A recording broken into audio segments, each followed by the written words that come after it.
Germany, a land of beer steins, driving fast on the Autobahn and that dark period of history. Don't mention the war. But there's so much more to Germany, with its medieval castles and fairy tale villages. And Germany is really well set up for van life. In this episode, we are still waiting to see if we can get our water leak fixed. Will this water ever be fixed? So we travel down the romantic road. We visit a village so beautiful it makes me cry, and then we head to Munich to relive some old memories in the beer hall. Well, hey friends, here we are today, still in Germany. We're actually camped in a campsite. So the reason that we've chosen a campsite for this little part of our stay is because we still don't have the water situation sorted out and we wanted to be able to have showers. We're just waiting for a part to arrive and then the van is going to go in to get repaired. The Romantic Road is a 350 kilometre stretch of road from Würzburg to the Alps.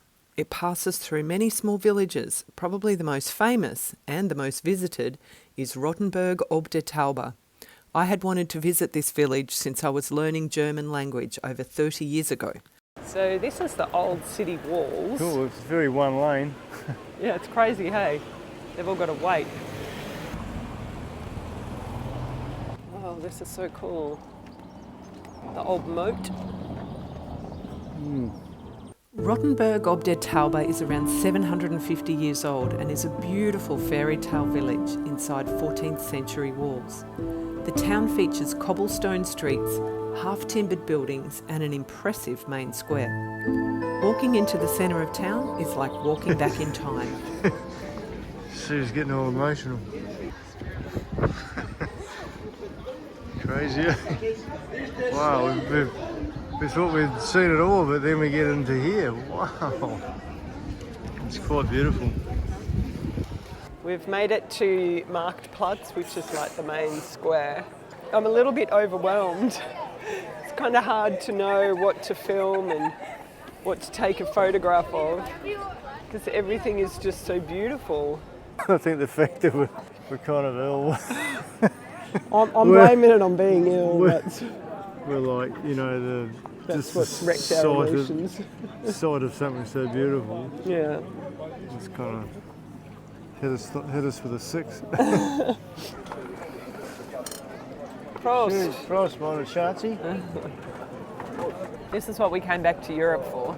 To be able to sit in a square of an old town at a cafe, drinking a beer at, what is it, 4 o'clock in the afternoon, or a wine, or... Yeah, whilst we wait for a bit of music to crank up. Just watch the world go by, soak up the atmosphere.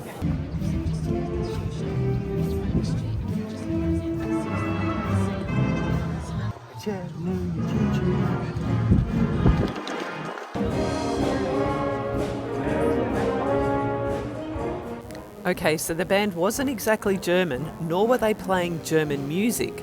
They were actually a visiting orchestra from Missouri or somewhere in the United States. But it was kind of cool anyway. Gotta say, Nige, that beer's made me feel a hell of a lot better. Yeah, let it not wear off for at least three days. Yeah. Oh, I'm so glad we came here. We spent some time in the main square and then retreated to the relative peace of the city walls and the gardens. So here's another one of the wall towers.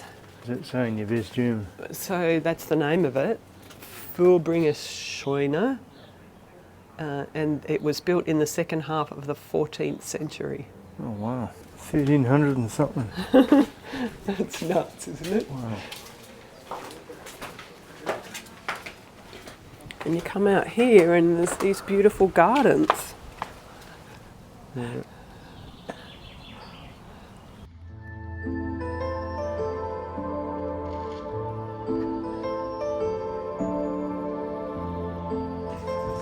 So inside the tower, the wall, and just checking out this old ruined staircase. Look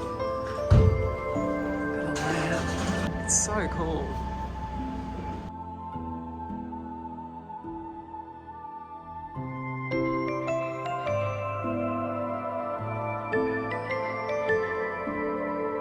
Clearly you can walk up on the wall.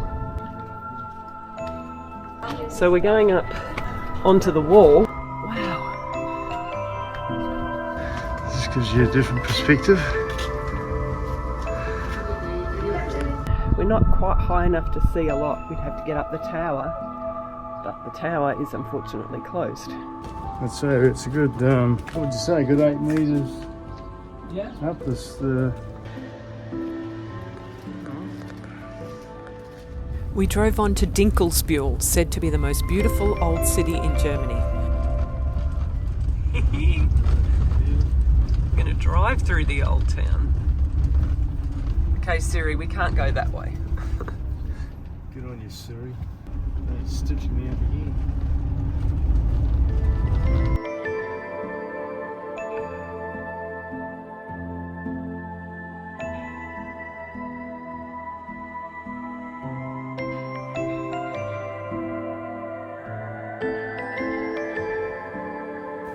We found the Parkstelle and then walked into town to get some dinner. Cheers, Nigel. Cheers. I got this like tiny bowl of soup, which is actually massive. Nigel has got Schweinfleisch, mushrooms and some potatoes hidden under there. Nigel was becoming just a little bit obsessed with these stork nests on top of all the buildings. Storks building their nest up there.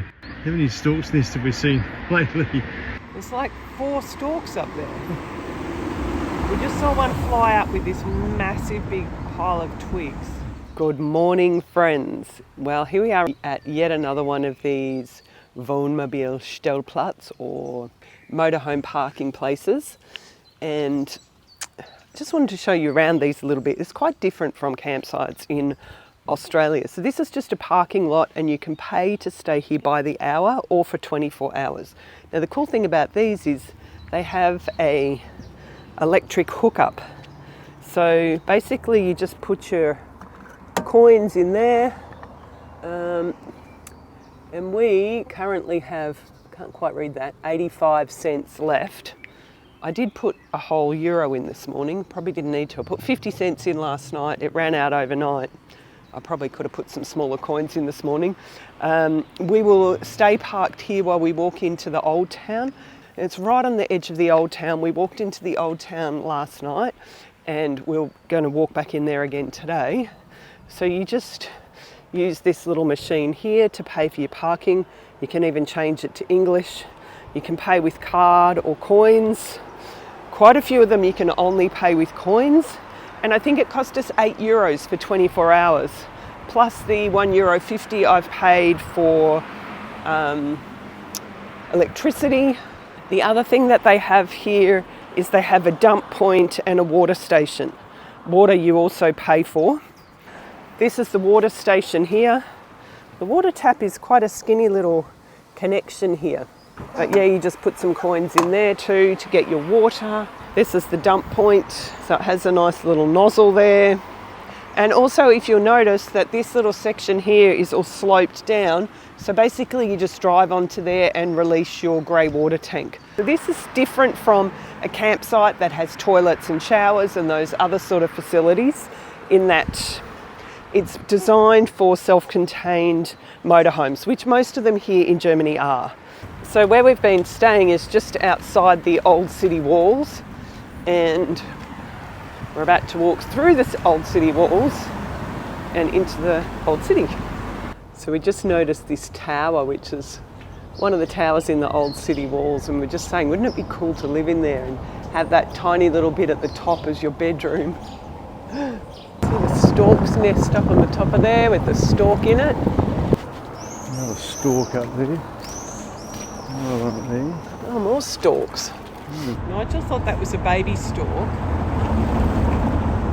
then thought it might be a male and a female.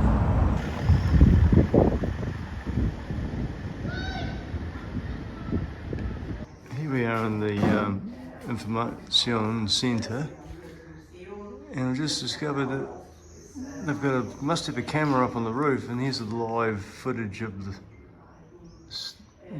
pair of the storks. It's another one of the city wall towers. So you can see there's even a stork nest up on the top of that one. And the lady in the tourist information was just telling us how the storks are actually a bit of a problem here. They stay the whole year, they don't go down to Africa in the winter. And there's we should call it an office, but I guess like an organisation that is set up for the protection of the storks. So if you've got a nest on your roof and there's an egg in it, you're not allowed to remove the nest. Oh, these desserts all over the place here. It's called a snowball. Cinnamon sugar. They look pretty yummy. Might have to get one. Obviously, being in Germany, there's all sorts of meat as the main fare here. So I don't eat meat. So Nigel is eating all the sausages. He's going to have a pork knuckle tonight, and all the various other meat dishes are up to him to try. So I'm taking one for the team and eating the snowball, or a piece of it. So this is the snowball. It's about the size of my fist. It is a deep fried ball of sugary dough.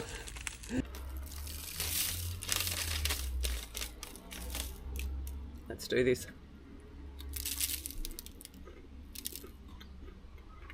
It would be really good with like some chocolate custard or something like that. Might be nice dunked in coffee. It's a bit meh just on its own. We have jumped back onto the motorway simply because it was taking a long time driving the other way, and we just want to get to Munich now. So here we are 30 years later, back in Thalkirchen campsite in Munich. Don't forget those shower tokens there, Susie. Get the shower tokens, don't worry. Here we are trying to get some work done. And the party boat is on the little bit of river behind us. Really setting the mood, isn't it? We've got the German Oompa band already. Yeah. We're not even at a beer hall yet. Yeah, getting us going. Yep. And the sky is getting black. Look at that. It's going to be nasty. It's just begun to absolutely bucket down, which doesn't bode well for our trip into the beer hall tonight. This is your idea. Mine? We're braving it. Camera's starting to fog up. Yeah, it could be worse. It could be Sleeping in one of those tents. sleeping in a tent. After catching a bus and a train, we arrived in the centre of Munich and made our way to the Hofbrauhaus, a centuries-old beer hall. The beers here come in 1 litre glasses.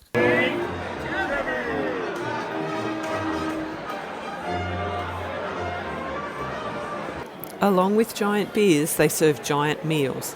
Nigel had been talking about this pork knuckle for weeks. That's right.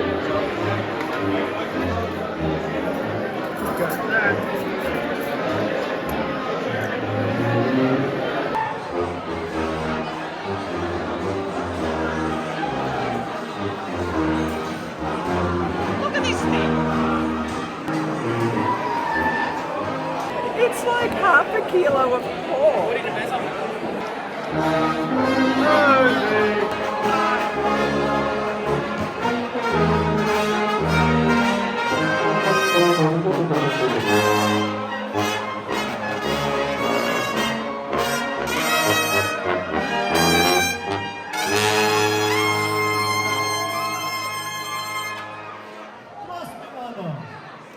Who's going to scull?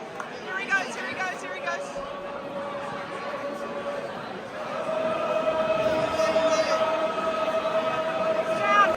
It was very hot and very noisy in the beer hall. Okay, friends, so we've just walked out of the Hofbrauhaus. It's just after 7 p.m. Still light, of course. We've drank a litre of beer. That's how much is in one of those big glasses. And we've only left because it's the quarterfinal tonight. England playing Switzerland.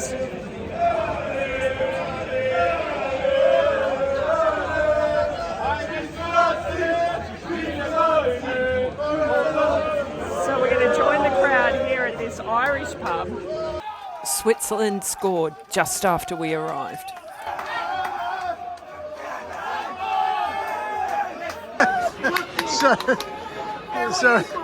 So Eccles just scored an equaliser. place is going off. Oh, what a goal! What a goal!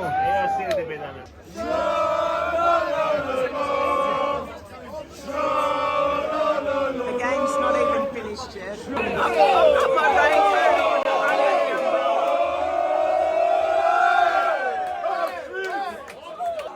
England finally won on the penalty shootout. It was such a great atmosphere.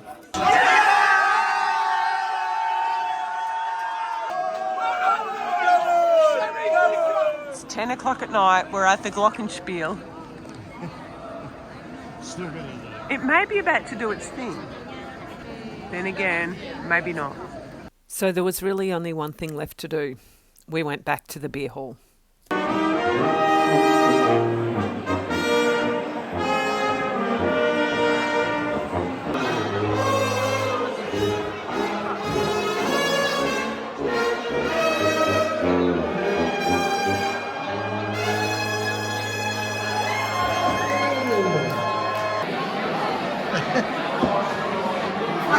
What's going on? I'm struggling. Well, what's wrong with it? It's 11 o'clock. I'm not feeling so bad now.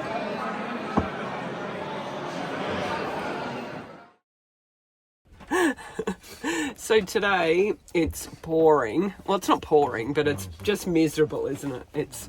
Yesterday was a beautiful sunny day. It was 30 degrees. People were out on the river having fun, parties.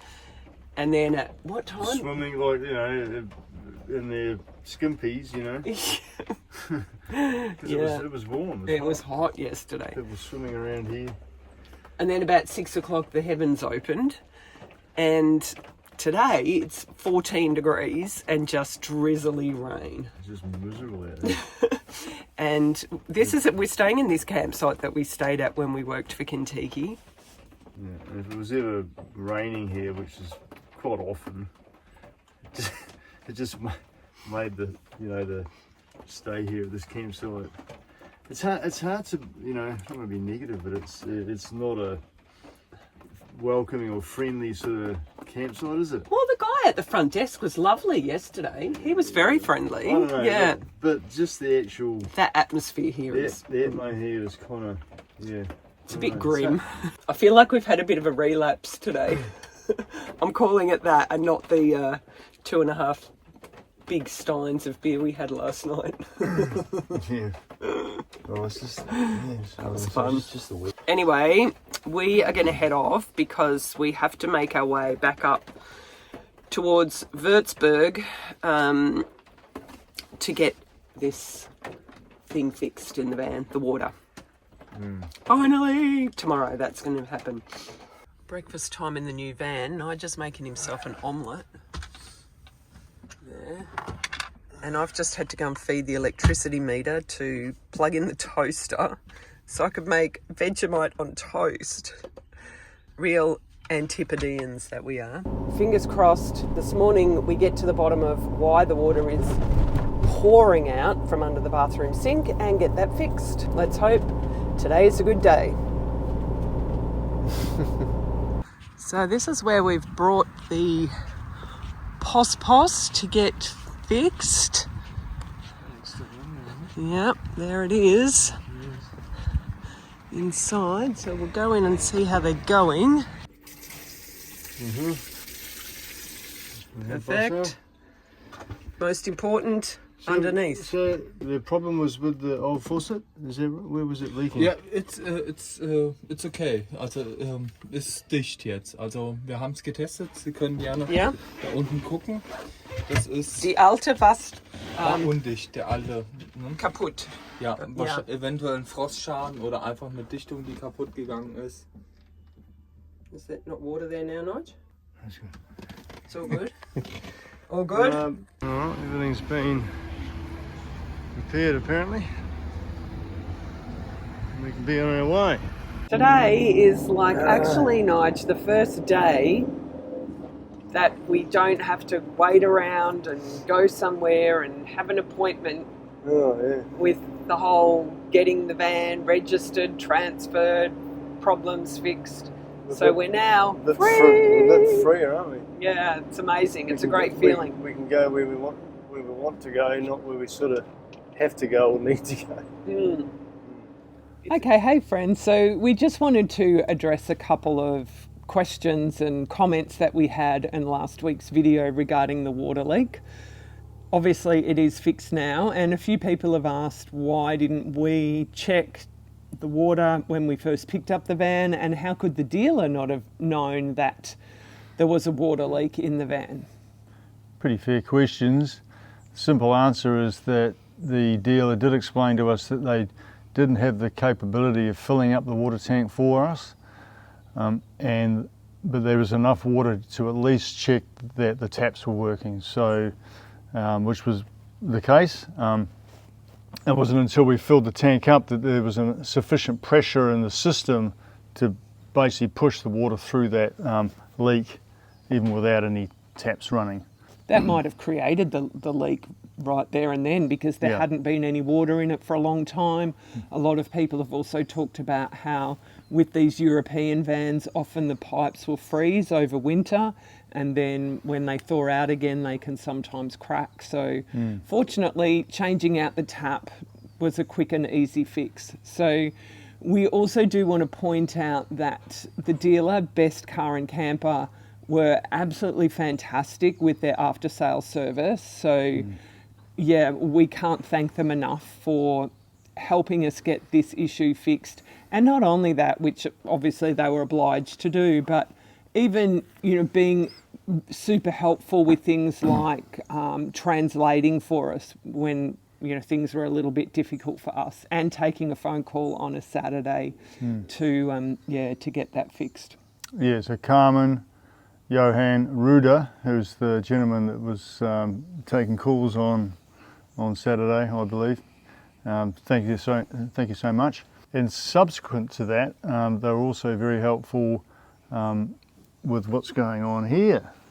What is going on here? Where's the bed? You're probably wondering why we're sitting in the back of a messy van.